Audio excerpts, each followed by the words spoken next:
જોવા માટે સબસ્ક્રાઇબ કરો અમારી ચેનલ મુદ્રાલેખ ડિજિટલ એજ્યુકેશન. મુદ્રાલેખ ડિજિટલ એજ્યુકેશનની અંદર આપનું હાર્દિક સ્વાગત છે.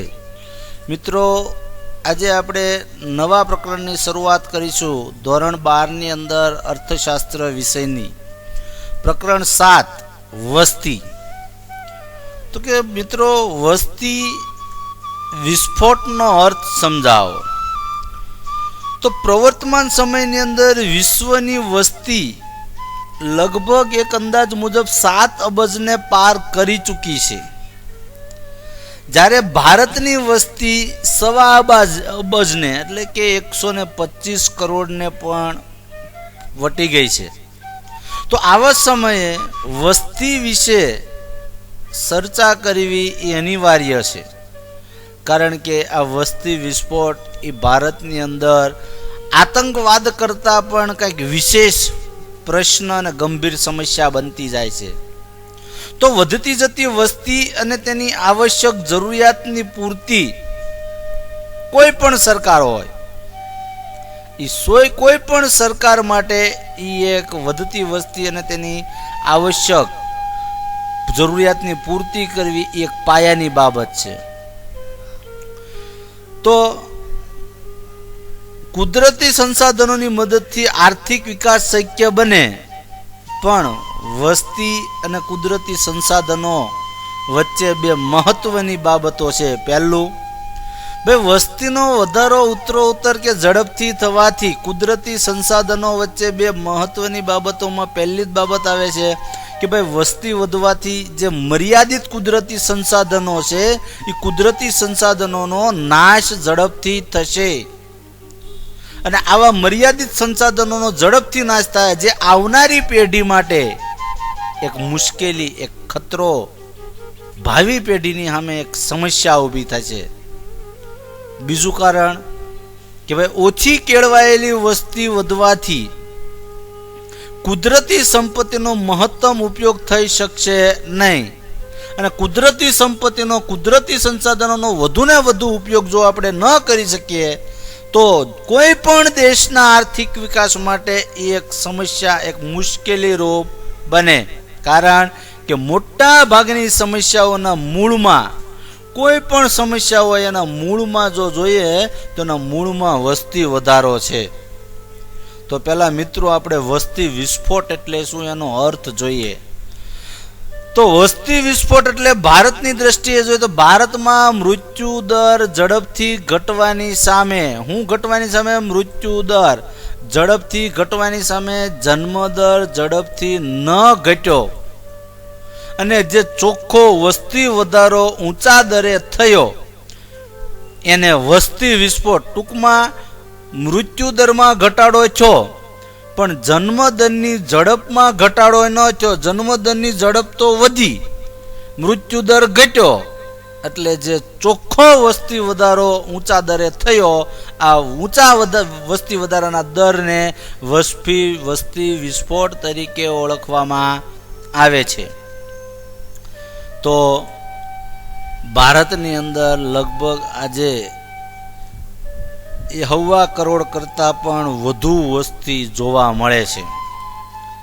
વસ્તી વધારાની સમસ્યા એ વિશ્વ માટે મોટી અને મહત્વની સમસ્યા બની ગઈ છે, કારણ કે વસ્તી વધારો થાય એટલે એની માંગ વધે, માંગ વધે તો એની સામે સંસાધનોનો વિનાશ થાય. તેમાં ભારત પણ અપવાદરૂપ કે બાકાત નથી. આજે વિશ્વની સમસ્યા છે એમાં ભારતની આ સૌથી પ્રથમ પાયાની સમસ્યા છે. ભારતની અંદર જોઈએ તો 1931 થી લઈને 2011 સુધીના સમયગાળા દરમિયાન ભારતની વસ્તીમાં સતત વધારો થઈ રહ્યો છે. તો આ 90 વર્ષના સમયગાળાની અંદર આજે ઝડપથી વધારો થઈ રહ્યો છે. તો 1951માં ભારતની વસ્તી 36.1 કરોડથી. મિત્રો, એ આંકડા યાદ રાખજો, એચક્યુ અને એમસીક્યુમાં આંકડા પૂછાય. 1951માં માત્ર કેટલી વસ્તી હતી? 36.1 કરોડ.